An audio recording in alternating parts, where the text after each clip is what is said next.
Man, every week, guys, I love that intro music. Do you love our theme song? Write to us and tell me how much you love our theme song. Live at SDVoE.org. But who are we? Well, I'm your host, Justin Kennington, and this is SDVoE Live TV for Pro AV. We have, I'm going to say it's the show I'm most excited about for this whole season. This is a topic utterly fascinating, interesting, and central to me. It's something I love to think about, something I love to plan for, something I love to talk about, and yet most of you think it's so boring that we had to disguise it in the title, right? Today's show is AV Disaster Prep. How ready are you? But really, it's a show about infrastructure. I love infrastructure. How about you? Can I get a hand for like category cables in the wall? For filing cabinets, I told you guys at the end of last episode, like literally as we were wrapping the show, my new fireproof, waterproof filing cabinet was being delivered just upstairs from the studio. I was so excited. It's in my office now. It weighs 250 pounds. All my files are in there, and I love it. I get excited about that sort of thing because I am a goofball. Our guest today, Rachael Harris, is joining us. She is herself a streaming event engineer. She works for one of the major financial institutions, one of the big end users in our space. It was fun to prepare for this show with a real live streaming engineer sitting in the guest seat, right? You know, you'd think she'd be sitting there thinking like, wow, these guys really have no idea what they're doing. How are they prepared for this? But no, she was actually really cool about all of the goofy stuff that happens at one of our tech rehearsals. Anyway, very excited to talk to Rachael about infrastructure. Because I love infrastructure. And what we're really going to talk about is how infrastructure is readiness, right? Infrastructure is what's going to be there when the stuff hits the fan and you have to go to plan B all of a sudden. It's your infrastructure that's going to be there for you to build your next response on. And if it's solid, then you're going to have a chance to make it through some kind of disaster. If your infrastructure isn't solid, then you have nothing to stand on and you're going to be in big trouble. We're going to talk with Rachael a lot more about that later. Email your questions for Rachael to us at live@sdvoe.org. And next, we're going to go check in with the Hotline Central after this Q&A.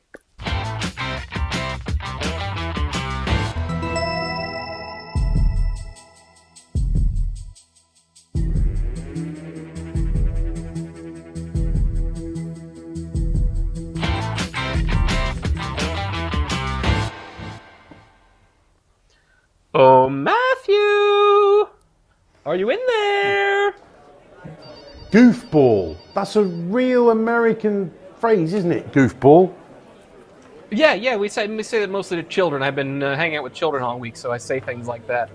Wow. Is that not something we say in jolly old England? Well, no, we use a whole myriad of different phrases, but yeah, I'll have to remember the goofball. That's a good one. How are you? You okay?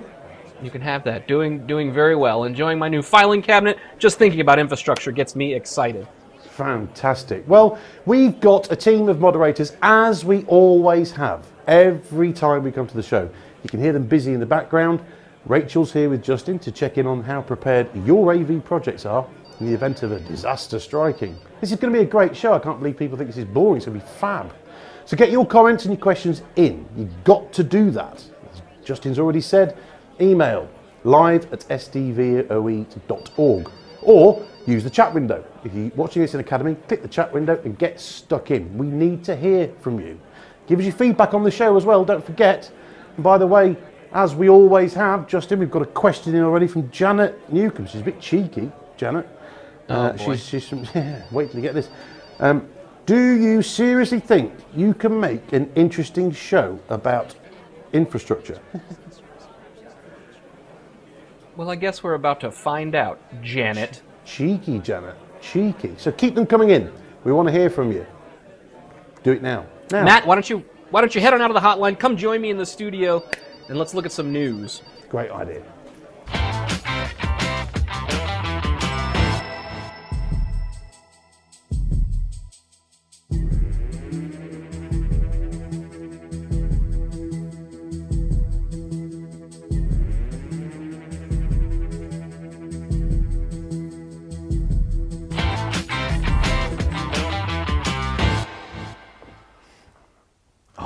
do like There it in he here. is. I kind of miss the studio. It's great in my little room back there, but this is where it's at, isn't it? This is where it's at. Well, it's also 22 degrees cooler in here, so I can imagine you prefer this. Well, yeah, but we don't let heat affect us in the slightest. Some great news articles, so let's do some news. One day I'm going to catch him out. I'm going to catch producer That Paul sting out gets with me that. every time. Brilliant. So first Never up, catch him.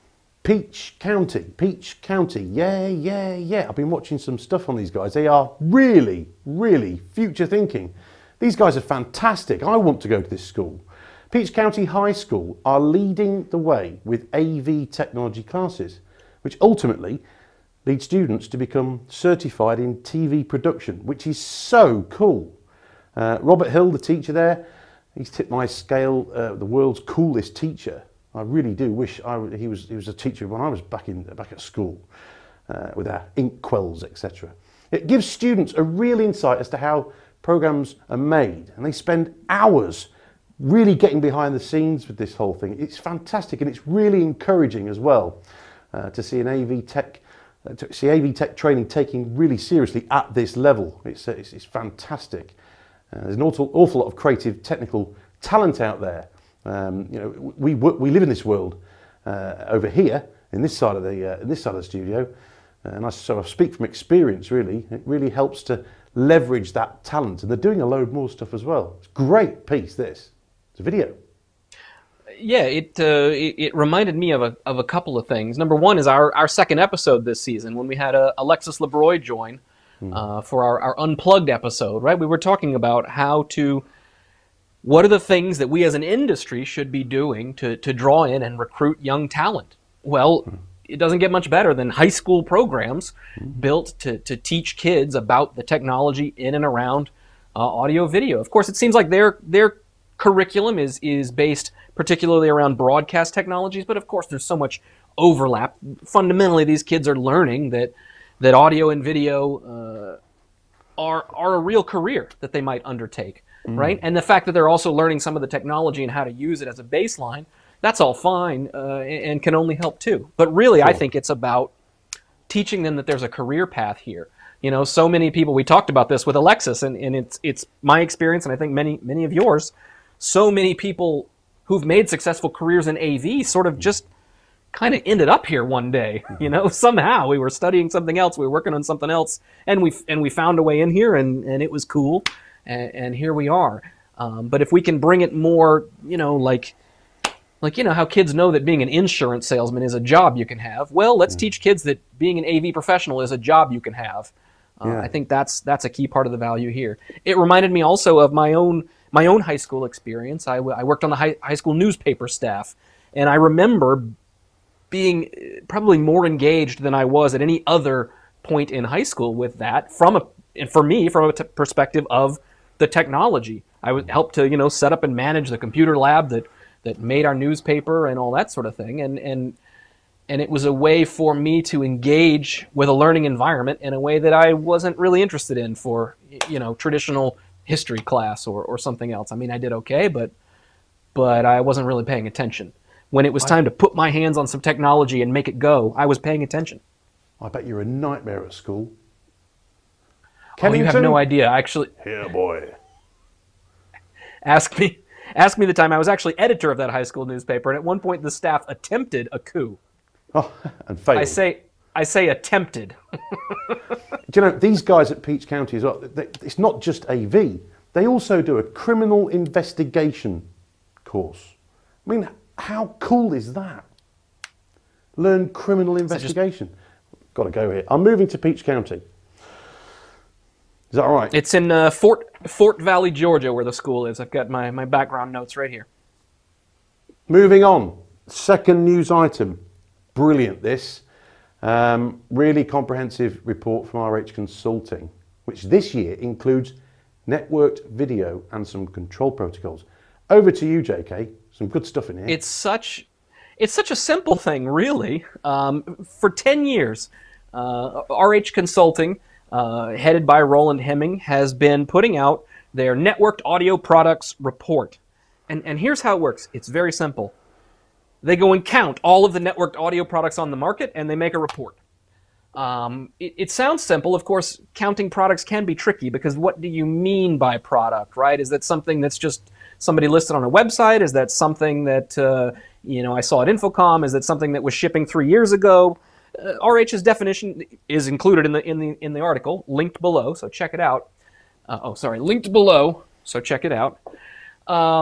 Their definition is basically a shipping product, a product I can go to the manufacturer, to a distributor, and buy now. That's a product we're going to count. And then they sort them into bins. They've been all about networked audio for the 10 years. So it's been how many products support Dante, how many products support AVB, how many products support CobraNet, and so on and so on. And they track the changes over time. Today, let's see, I got the numbers here. Of the 4,142 products they counted, audio products, 3,301 of those, that's 80%, support Dante. I think it's fair to say, by this count and many other measures, Audinate and Dante have won the networked audio battle. The reason this caught my eye is that this year, they've decided to start counting video products. And of the, these numbers I didn't write down. Actually, I know them, though. Of the 420 video products they counted, 267 of those support SDVoE. So to me, that's a massive endorsement of the ecosystem that we're trying to build here, and I'm very proud of that. And in fact, to learn more about this, tune in 2 weeks, because Mr. Roland Hemming is going to be our guest on the show. We're going to talk about the trends he's uncovered and where they might lead us. Awesome. What a great segue. Listen, I'm going to head off because you've got an interview to do. So good luck with it all. It's going to be fab. Pay attention, everybody, and I'll catch you in a bit. See you, Matt. Thank you. All right. Well, our guest, Miss Rachael Harris. She is an infrastructure engineer. She does video streaming all day, every day, and for quite a large financial institution. So the pressure's really on her when it's time, not like our little TV show here that we know you're all enjoying. Rachael, why don't you come on in and let's say hello. Hey, hello, Justin. Rachael. Welcome. Welcome to the show. How are you today? I'm fine, thank you. Thank you so much for having me. How are we doing so far? How are you? What's our rating here? We never had a streaming engineer on the show before. I'm nervous. No, I'm really proud of you guys. I'm really proud of what you're doing here. I love that you've got your set so beautiful, and this is great. I'm happy to be here. A+. Thank you. It took 3 years of construction. 3 years of construction to build this very real facility that we have here. So let's talk about infrastructure, because I know that you're the other person in the world that thinks it's interesting. That's you and that's me. So we may lose the whole audience here, but I don't care. I care very much. I want you to stick around. When I think of AV infrastructure, I'm thinking about the category cables in the walls, right? Maybe I'm thinking about a few of the boxes that plug in there, but I think it might be bigger than that. For you, what is AV infrastructure? Yeah, okay, so Cat5 in the wall is definitely not what comes to mind for me. And, I should always just say that whatever I say is only what I think. All of my views are my own, and I do my best to share them, but that doesn't mean anybody else believes the same thing. We don't even know who else you might represent. So, of course, you're not representing whoever that could be. Exactly. Thank you. But you know what? I'm learning about infrastructure. My background is theatrical performance, and in that we worked on, you get the things that you need to complete what you want to complete. But the way that I've been involved in it since being in AV is there are so many more pieces of infrastructure than just the wires in the wall. I mean, there are all kinds of, I don't even know the names of all of the nodes and services and help, assistance, people who are a part of your infrastructure that you have to rely on. I think it's more than equipment, it's systems, and how do the equipment and the operations come together. I think that's infrastructure. And you have to look at it all together in order to have a smooth product at the end. Yeah, that's great. People as infrastructure. I get it. I understand, and that makes a lot of sense. Does infrastructure get overlooked? And if so, by whom? All the time, by everybody, until they need it, right? And I think that we saw we saw everybody need infrastructure that they didn't have at the same time, right? And who pivoted easily? Here's one example: the churches. Why were they ready to do that? Because they had already been doing the outreach where they had to go to their audience. So, you know, I don't know if that was descriptive enough, but I think we all know what I'm talking about. And you're talking about March 2020. Everything's going along smoothly. We're living our lives, and then suddenly nobody ever come to the office again. Just stop. That's what you're talking about. That's what I'm talking about. And there were very few organizations who were potentially disruptive to already do that. But I think churches are a great example because they had already built out the personnel, the operation, the equipment that they needed. Everybody was scrambling, looking for ATEMs and switchers and things like that. It was all gone, but they already had it. So what was the question? But that is what I think about infrastructure. Well, we're talking about who is overlooking infrastructure and who's not overlooking it, who is getting it right. So the follow-on to that, go ahead. Oh, no, I was going to say... Tell me who got it wrong. Literally everybody else. I mean, any sector you want to talk about is still figuring it out. Yeah. Sure. So that's nobody involved here is stupid or wants to be caught off guard and not be ready to handle, you know, whatever comes their way. But given that, why does infrastructure still get overlooked? Why do we not end up preparing our audio video systems for whatever might come? This is a question I think about all the time and battle with. Part of it is I don't know, but the other part is I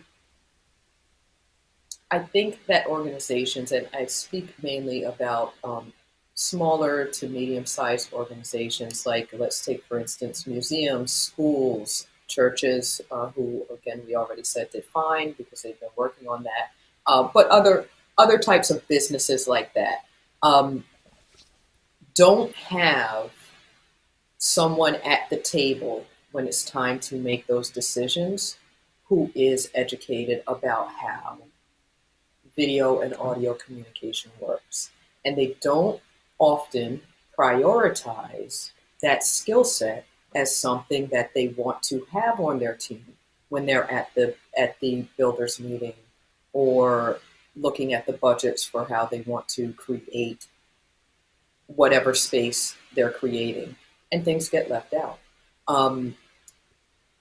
Most processes don't bring the end users in until the design process is over, the construction process is over. And then it's up to the end users to try to fill the gaps that were left in the design process. I love designers. Many of them are never end users. And that's normal. That's how the process works. They put the buttons there, but they don't necessarily always put them where they need to be.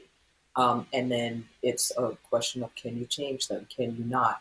Or somebody will say, somebody on the organizations team might say, no, we don't need that. That happens all the time. And it goes all the way through until the same person turns around and says, you know what we want to do? And then it's the end user to deal with that. So that's why I'm in love with infrastructure, because if you put it there before I get there, now I can do what you want to do. Mm-hmm. So maybe infrastructure is really, I mean, of course, it's people, it's equipment, it's a plan, I think, for how to use those things. But maybe it's mostly about the anticipation of what your needs might be in a way that's not necessarily fully hashed out and implemented, because of course we could just implement everything for everybody all the time. All we need is an infinite amount of money and time, right? We do have to at some point choose what are we actually going to build, but maybe the infrastructure is the core of your system, and I don't just mean technology system, but technology and people together that allows you to be flexible. I'm reflecting right now as you spoke about that on our last episode with Paul Zealy when we talked about how to capture user requirements. And that was a lot about sort of understanding the end user, understanding the workflow that they're trying to get through, and then building a system with sort of what I call user empathy, right? Understanding what they're trying to do and building a system that can do that. It's funny that I'm hearing the very same thing about how designers benefit from being better connected earlier in the process to the end user. And they benefit that way for designing systems that fulfill their needs up front. That was kind of what we talked about with Paul. And maybe that yields better systems for when that flexibility is needed down the road. Just got real philosophical there. It is. I mean, it's taking me to like the concept of vision quest. Like that can be a part of your process, right? Just taking time out. You know, I don't know if people still do this in like, well, nobody goes on any kind of retreats or anything. But you know, when you like get the team together and just brainstorm and vision quest and figure out, you know, what do we want this to look like and how do we want it to be? I feel like so many designs, and I say the word design, it's not about designers. I think everybody's a designer. The client is a designer. The AV designer is a designer, the system engineer, you know. But taking the time to brainstorm what your big, giant, no restrictions of time or money vision is, and then working toward that with the way that you plan your resources, I think helps people systems to get on the road to getting ahead of those pitfalls. You know, there's one thing to not be able to do something that you didn't know you were going to have to do, or that is not possible to do yet, and the world hasn't invented. But it's another thing to not have the resources to do something that you want to do because you never took the time to think about whether or not you want to do it. You know, something that's already possible. And I think that happens all the time. And really, really push for that. Just taking that time to meet with your team and ask everybody what their dream is, and then see if you can put that together with the resources you have. I'm wondering if, from a, you know, what I'd love to get to is some useful advice for people. How do we plan our infrastructure so that we're best prepared for whatever comes? And I'm wondering if you give the example of churches that were already dabbling or more in streaming their services, and when things went crazy a couple of years ago, they were ready to just more easily switch to an all online model, for example. But I don't know was that really good infrastructure planning, or was that just kind of getting lucky in the sense that what this disaster demanded was an ability to transition everything online suddenly, right? In the corporate space, it was what this disaster demanded was suddenly the ability for almost everyone to work remotely. And so everything needs to switch to Zoom, to Teams, etc. You know, what if the next disaster is, I don't know how this will work out, but that's the nature of weird disasters, is you don't understand them, right? What if the next disaster means, oh my God, we need huddle rooms everywhere. No more 12-person conference rooms. We need 4-person huddle rooms. That's it. We need them everywhere. How do we prepare in a way that's flexible for whatever the demands of that disaster are? As opposed to, like I said, yeah, people who are already headed to a let's use Zoom and Teams all the time approach happen to be in a good spot. But was that good planning, or was that good fortune? And by the way, you have about 40 seconds to answer that, but we'll take it to the after show. No, yeah, that's a good one, because I mean, I have tried to spend time figuring out what the next disaster could look like, right? I mean, if I could invent the thing for the next disaster now, I could just wait until you all need it and then sell it to you. But but I don't know. In fact, right behind here, have a look.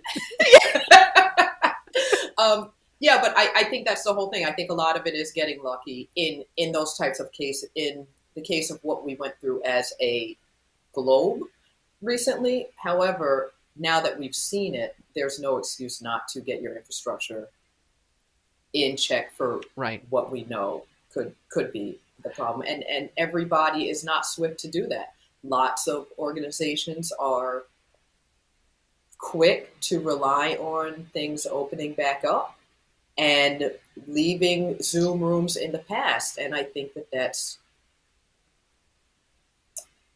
I mean, it's optimistic and it's good, but why wouldn't you want to add this technology to your portfolio? Let's put a pin in that, because I want to explore the thought of maybe the most we should be preparing for is smaller disasters. Maybe those are more predictable, understandable, and better to be prepared for. But let's look at that in the after show. You sit right there, Rachel, and we'll be back with you in about 4 minutes while you guys have a fact check.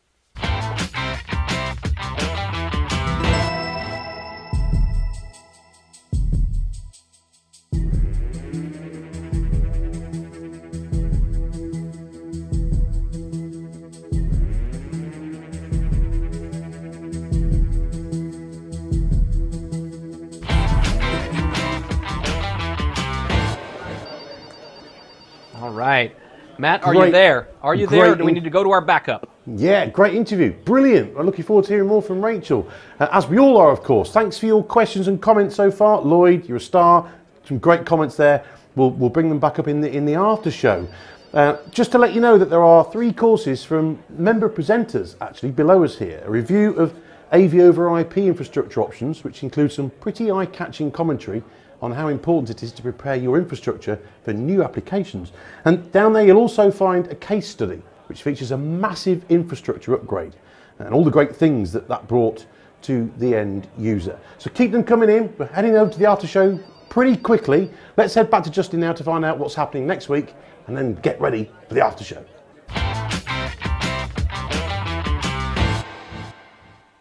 All right, let's wrap this thing up. I'm wondering, Matt, think about this. We'll talk about it after the show. Should we do the show every week? Because you and I always talk about next week and last week, even though, of course, we do this every 2 weeks. And I just think maybe there's something in our subconscious mind telling us that this needs to be weekly. Maybe our audience demands it. Why don't you let us know your thoughts? Would you tune in every week? Would you tune in twice a week? Would you tune in every day? Oh, my goodness. Would we have time for that? I don't know. Anyway, next week, or in 2 weeks, depending on how you count, we're going to have Roland Hemming on, or as I call him, Count Von Count. One audio network product. Remember that guy, Sesame Street? No?